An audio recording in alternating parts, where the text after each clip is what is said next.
آئیے کتاب رحمت سورہ الکہف اٹھائیں۔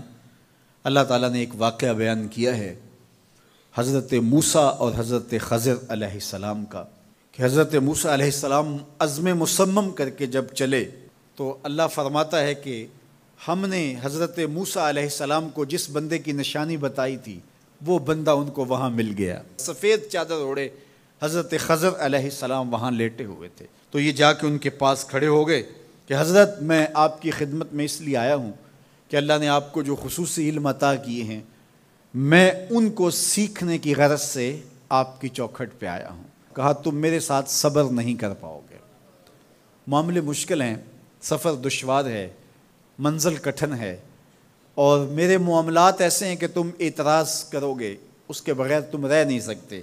حضرت موسیٰ علیہ السلام نے کہا اگر اللہ نے چاہا تو آپ دیکھیں گے میں صبر کروں گا اور آپ کے کسی حکم کی کسی کام کی میں نافرمانی نہیں کروں گا، کسی کام کا انکار نہیں کروں گا۔ کہا کہ اچھا شرط یہ ہے کہ جو میں کروں اس پر تم اعتراض نہیں کرو گے، سوال نہیں کرو گے، یہاں تک کہ میں خود ہی نہ بتاؤں۔ تو کہا کہ یہ شرط ٹھہری، میں کوئی بات نہیں کروں گا۔ فانطلقا، دونوں چل پڑے، دریا کے پار جانا تھا۔ جو کشتی کا مالک تھا، کشتی بان تھا، وہ حضرت خضر علیہ السلام کو جانتا تھا تو اس نے کرایہ بھی نہیں لیا، لیکن جب کشتی پر سوار ہوئے تو عصا مار کے حضرت خضر علیہ السلام نے کشتی کا ایک پھٹا توڑ دیا۔ تو بے ساختہ حضرت موسیٰ علیہ السلام نے کہا آپ نے پھٹا توڑ دیا، یہ سارے ڈوب جائیں؟ کہا میں نے کہا تھا نا تم میرے کاموں پہ صبر نہیں کر پاؤ گے۔ تو حضرت موسیٰ کو یاد آیا، کہا میں بھول گیا تھا، اس پر مواخذہ نہ کیجیے۔ پھر دونوں چل پڑے، بچے کھیل رہے تھے، ایک خوبصورت لڑکا وہ بھی بچوں میں کھیل رہا تھا۔ حضرت خضر آگے بڑھے اور اس کی گردن مروڑ دی، اس کو قتل کر دیا۔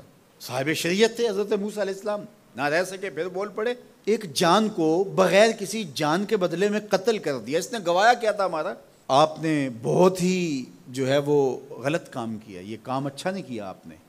کہا میں نے کہا نہیں تھا کہ تم میرے ساتھ صبر نہیں کر پاؤ گے۔ کہا ایک موقع اور دے دیجئے، اب اگر میں نے کوئی اعتراض اٹھایا تو پھر دوبارہ مجھے آپ اپنی صحبت میں نہ رکھیے، عذر تمام ہو جائے گا۔ پھر دونوں چل پڑے، یہاں تک کہ ایک بستی میں دونوں آئے تو آپ نے بستی والوں سے کہا کہ ہم مہمان ہیں، آپ ہماری مہمان نوازی کیجیے، کھانا کھلائیے۔ تو انہوں نے انکار کر دیا، کہا کہ ہم تو آپ کو بلایا نہیں ہے، آپ خود آئے ہیں، آپ اپنے کھانے کا خود انتظام کیجیے۔ گزر رہے تھے گلی سے تو ایک دیوار گرنا چاہ رہی تھی، تو جلدی سے اس دیوار کو مرمت کر دیا۔ کہا حضرت ہم اگر چاہتے تو اس پہ اجر لے سکتے تھے، انہوں نے ہمیں کھانا تک نہیں دیا اور ہم ان کی دیواریں سیدھی کر رہے ہیں۔ کہا اب تمہاری میری جدائی ہو گئی، تم نے یہ بھی اعتراض کر دیا۔ تو انہیں یاد آیا کہ وہ یہ بھی اعتراض ہو گیا، اب میں تمہیں بتاتا ہوں کہ یہ 3 کام میں نے کیوں کیے۔ اللہ اکبر۔ اب سنیے، قرآن ہمیں بتاتا ہے کہ ظاہری علم بھی ہوتا ہے لیکن کوئی باطنی علم بھی ہوتا ہے۔ کہا وہ پہلی بات کشتی والی سنو، یہ 2 مسکین بچوں کی کشتی تھی، ان کے گھر کا چولہا اس کی کمائی سے جلتا تھا۔ دریا کنارے کنارے ایک ظالم بادشاہ رہا تھا جو لوگوں کی کشتیاں چھین رہا تھا، ہم نے تھوڑا سا عیب لگا دیا، وہ ٹوٹی کشتی چھوڑ کے چلا گیا۔ اب وہ تھوڑے سے پیسے لگا کے کشتی مرمت کرا لیں گے، گھر کا چولہا جلتا رہے گا، بتاؤ اچھا کیا یا برا کیا؟ کہا رہی بات اس بچے کی جس کو ہم نے قتل کیا، اس کے ماں باپ مومن تھے، نیک تھے، صالح تھے، بچے نے بڑا ہو کے بہت برا ہونا تھا، ہم نے اس کو قتل کر دیا، اللہ اس کے بدلے ان کو بہتر اولاد دے گا۔ علماء تفسیر نے لکھا ہے اس بچے کے بدلے میں اللہ نے ان والدین کو ایک بیٹی عطا کی جس کی نسل سے 70 نبی پیدا ہوئے۔ دیوار کی کہانی بھی سن لیجئے، یہ شہر کے 2 یتیم بچوں کی دیوار تھی اور اس کے نیچے ان کا خزانہ تھا اور ان کا باپ بڑا نیک تھا۔ خزانہ دیوار کے نیچے ہے، دیوار گرنا چاہ رہی ہے، کسی معمولی دھکے سے گر جاتی۔ 2 ہی صورتیں تھیں، یا وہ بچے خود اپنا خزانہ اٹھا لیتے یا لوگ اٹھا کے لے جاتے۔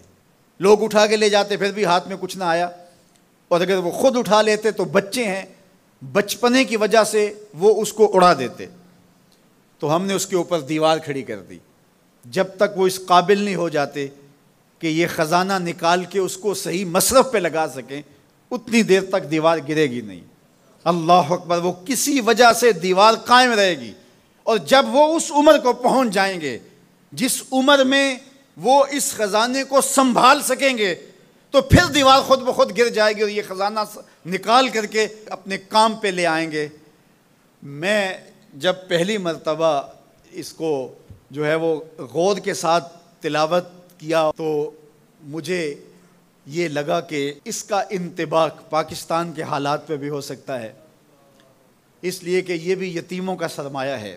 کتنے یتیم روتے بلکتے رہ گئے اور ان کے سر سے جو ہے وہ سائے اٹھ گئے اس وطن کے لیے، لیکن میرے مالک نے اس ملک کے خزانوں پر گہرے پہاڑ اور بڑی بڑی دیواریں کھڑی کر دی ہیں۔ جب تک یہ قوم بلوغت تک نہیں پہنچے گی اتنی دیر تک وہ خزانے ظاہر نہیں ہوں گے، اور جب یہ قوم اپنی بلوغت تک پہنچے گی، شعوری بلوغت، فکری بلوغت، علمی بلوغت، اور رب سے جو وعدہ کیا تھا پاکستان کا مطلب کیا، لا الہ الا اللہ، جب اس بلوغت تک یہ پہنچ جائے گی، اس وعدے کی تکمیل ہوگی، پھر رب دیوار ہٹا دے گا اور پاکستان کو اللہ اتنے خزانے دے گا اور پاکستان ایسا مالا مال ہوگا دنیا دیکھنے آئے گی انشاءاللہ۔ اس لیے رب نے دیواریں بنا کے رکھی۔ تمہارا باپ معین الدین چشتی بڑا نیک تھا، تمہارا باپ داتا گنج بخش علی حجویری بڑا نیک تھا، تمہارا باپ حضرت مجدد الف ثانی بڑا نیک تھا، ان کی وجہ سے میں دیواریں کھڑی کر رہا ہوں اور مضبوط حصار لگا رہا ہوں تمہارے خزانوں پر، اور وہ وقت آئے گا جب تم بلوغت کی عمر کو پہنچو گے دیواریں ہٹ جائے گی اور تمہارا وطن زمانے پہ مہکتے پھول کی طرح اور چمکتے ستاروں کی طرح اور روشن آفتاب کی طرح چمکتا اور مہکتا دکھائی دے گا، اور زمانہ پاکستان دیکھنے آئے گا، پاکستان دنیا کی قیادت کرے گا انشاءاللہ۔ تو کہا یہ تعویل ہے ان باتوں کی جو باتیں میرے رب نے مجھے بتائی اور یہ میں نے اپنی مرضی سے نہیں کہیں، اور جو میں نے کیا اپنی مرضی سے نہیں کیا۔ تو یہ باطنی باتیں ہیں، شاید یہ باطنی باتوں کے جوش میں یہ بات بھی میں کر گیا۔ وہ کیا کسی نے کہا تھا کہ بھری محفل میں ایک راز کی بات کہہ دی، بڑا بے ادب ہوں سزا چاہتا ہوں۔